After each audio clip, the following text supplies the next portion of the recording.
اس کی بینائی بہت کمزور ہو چکی تھی۔ وہ سہارا لیتا ہوا عبد المطلب کے پاس آیا، آپ کے چہرے کو ہاتھ لگایا اور پھر ناک کو اچھی طرح ٹٹولنے لگا۔ عبد المطلب حیران تھے کہ یہ بزرگ آخر چاہتا کیا ہے۔ بزرگ کی طرف دیکھا تو اس کے چہرے پر خوشی پھیلی ہوئی تھی، ایسے لگا جیسے اس شخص کو من کی مراد مل گئی ہو۔ سردار، آپ کو مبارک ہو، میں آپ کے خاندان میں آنے والے وقت میں نبوت اور بادشاہت دونوں دیکھ رہا ہوں، لیکن ان میں سے ایک قبیلہ بنی زہرہ کے ذریعے آپ کو ملے گی۔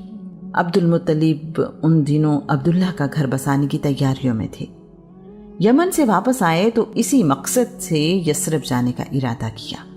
بنی زہرہ قصی کے بڑے بھائی زہرہ کی اولاد ہیں۔ قبیلہ ہم پلہ بھی تھا اور ان کی خواہش بھی عبد المطلب تک پہنچ چکی تھی۔ سیدہ آمینہ اپنی والدہ سے اکیلی اولاد تھیں۔ وہب بن عبد مناف کی وفات کے بعد ان کے بھائی وہیب بن عبد مناف سے ملاقات ہوئی۔ وہیب کی اپنی بیٹی حالہ بھی شادی کی عمر کو پہنچ چکی تھی۔ بی بی آمینہ بنت وہب کی شادی عبداللہ سے طے پا گئی اور ان کی چچا زاد بہن حالہ کی شادی عبد المطلب سے۔ عرب کی تہذیب میں بیان کیا جا چکا ہے کہ عرب میں زیادہ شادیاں عام تھیں۔ دلہا اور دلہن کی عمر میں فرق ان کے لیے کوئی معنی نہیں رکھتا تھا۔ عبد المطلب رشتے طے کرنے کے بعد واپس مکہ روانہ ہوئے۔ شادی کے دن قریب آئے، بارات مکہ سے یثرب جانا تھی۔ عبداللہ دلہا بن گئے۔ وہ تو پہلے ہی بڑے خوبصورت اور حیا والے تھے، اب ان کا چہرہ کوئی اور ہی منظر پیش کر رہا تھا۔ بارات مکہ سے نکل رہی تھی کہ ورقہ بن نوفل کی بہن قتیلہ بنت نوفل اپنے گھر کے باہر کھڑی تھی۔ قتیلہ بھی انجیل کی عالمہ تھی۔ ورقہ بن نوفل ان چند لوگوں میں سے تھے جو عیسائی تھے اور مکہ میں رہتے تھے۔ ورقہ بن نوفل الہامی کتابوں کے عالم تھے۔ وہ آخری نبی کے آنے کا انتظار کیا کرتے تھے اور لوگوں کو بھی اس کے متعلق بتایا کرتے تھے۔ قتیلہ نے ان سے سن رکھا تھا کہ آخری نبی کا زمانہ بہت قریب ہے۔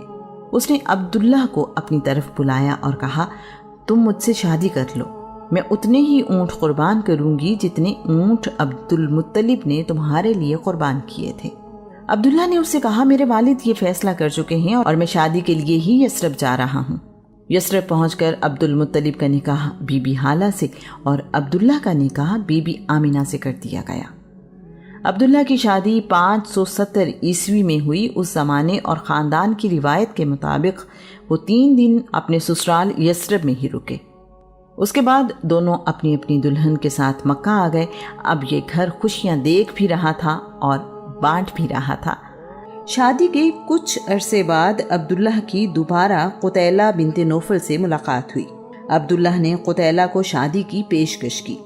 قتیلہ نے انکار کر دیا۔ عبداللہ کے لیے یہ جواب حیرانی کا باعث تھا۔ وجہ پوچھی تو قتیلہ نے کہا، جس دن میں نے تمہیں شادی کی درخواست کی تھی اس دن تمہارے ماتھے پر چمک، چہرے پر نور اور کشش تھی جو اب باقی نہیں ہے۔ میری ساری خواہش اس خوش نصیبی کے لیے تھی۔ ابھی شادی کو کچھ ہی عرصہ گزرا تھا کہ عبداللہ تجارتی سفر پر فلسطین چلے گئے۔ عبداللہ ملک شام سے واپسی پر بصرہ سے دومت الجندل، تیمہ اور خیبر سے ہوتے ہوئے یثرب پہنچے۔ وہاں پر عبداللہ بیمار ہو گئے۔ آپ اپنی دادی سلمہ بنت عمر کے خاندان بنی نجار کے پاس علاج اور آرام کے لیے رک گئے۔ باقی قافلہ مکہ لوٹ آیا۔ قافلے والوں نے عبد المطلب کو عبداللہ کی بیماری کے متعلق بتایا۔ عبد المطلب نے اپنے بڑے بیٹے حارث کو یثرب بھیجا کہ وہ اپنے چھوٹے بھائی کو مکہ لے آئیں۔ یثرب پہنچ کر انہیں پتہ چلا کہ عبداللہ اس جہان فانی سے کوچ کر چکے ہیں۔ عبداللہ کو نابغہ کے گھر میں دفن کر دیا گیا۔ نابغہ بنی عدی بن نجار کے فرد تھے۔ عبداللہ نے 25 سال کی عمر میں وفات پائی۔ یہ خبر بی بی آمنہ کے لیے قیامت سے کم نہ تھی۔ ابھی تو ان کی شادی کو چند مہینے ہی گزرے تھے۔ ابھی تو ان کے لیے زندگی شروع ہوئی تھی۔ انہوں نے کتنے خواب دیکھے تھے، قدرت کو کچھ اور ہی منظور تھا۔ بی بی آمنہ کے لیے اب زندگی آسان نہیں تھی۔ بی بی آمینہ نے عبداللہ کی وفات پر مرثیہ لکھا جو یوں ہے، بطحا کی آغوش ہاشم کے صاحبزادے سے خالی ہو گئی۔ وہ سسکیوں اور آہوں کے درمیان ایک قبر میں آسودہ خواب ہو گیا۔ اسے موت نے آواز دی اور اس نے اس آواز پر لبیک کہا۔ اب موت نے لوگوں میں ابن ہاشم جیسا کوئی انسان نہیں چھوڑا۔ کیسی غمزدہ تھی وہ شام جب انہیں اٹھا کر لے جایا جا رہا تھا۔ اگر موت نے ان کا جسم ختم کر دیا تو کیا ہوا؟ ان کے کردار کے نقوش مٹائے نہیں جا سکتے۔ وہ بڑے عقل مند اور رحم دل تھے۔ آدم علیہ السلام سے چلنے والی امانت عبداللہ سے ہوتی ہوئی بی بی آمینہ کے سپرد ہو چکی تھی۔ اگر بی بی آمنہ کے لیے زندگی میں کوئی امید باقی تھی تو یہی امانت جس کا ظہور ابھی ہونا تھا۔ بی بی آمنہ جوانی میں ہی بیوہ ہو گئی تھی۔ عبداللہ کی وراثت میں صرف 5 اونٹ، بکریوں کا ریوڑ اور 1 کنیز تھی جس کا نام برکہ بنت صلبہ تھا۔ بی بی آمینہ نے ایک رات خواب دیکھا جس میں انہیں ہدایت کی گئی کہ تمہارے گھر بیٹا پیدا ہوگا، اس کا نام احمد رکھنا۔ ایک روایت کے مطابق بی بی آمینہ کو خواب میں بتایا گیا کہ آپ اس امت کے سردار پیغمبر کی والدہ ہیں۔ بی بی آمینہ بیان کرتی ہیں، میرے لیے یہ سارا وقت بہت آسان تھا، نہ تو مجھے کوئی بوجھ محسوس ہوتا تھا نہ ہی کوئی اور تکلیف۔ مکہ میں کئی سالوں سے سخت قحط سالی تھی۔ جس سال رسول اللہ صلی اللہ علیہ وآلہ وسلم پیدا ہوئے، خوشحالی کا دور آ گیا۔ صورتحال مکمل بدل گئی، جگہ جگہ ہریالی ہو گئی، درختوں پر پھل پہلے سالوں کی نسبت کہیں زیادہ تھے۔ جس سال رسول اللہ صلی اللہ علیہ وآلہ وسلم پیدا ہوئے، خوشحالی کا دور آ گیا، صورتحال مکمل بدل گئی، جگہ جگہ ہریالی ہو گئی، درختوں پر پھل پہلے سالوں کی نسبت کہیں زیادہ تھے۔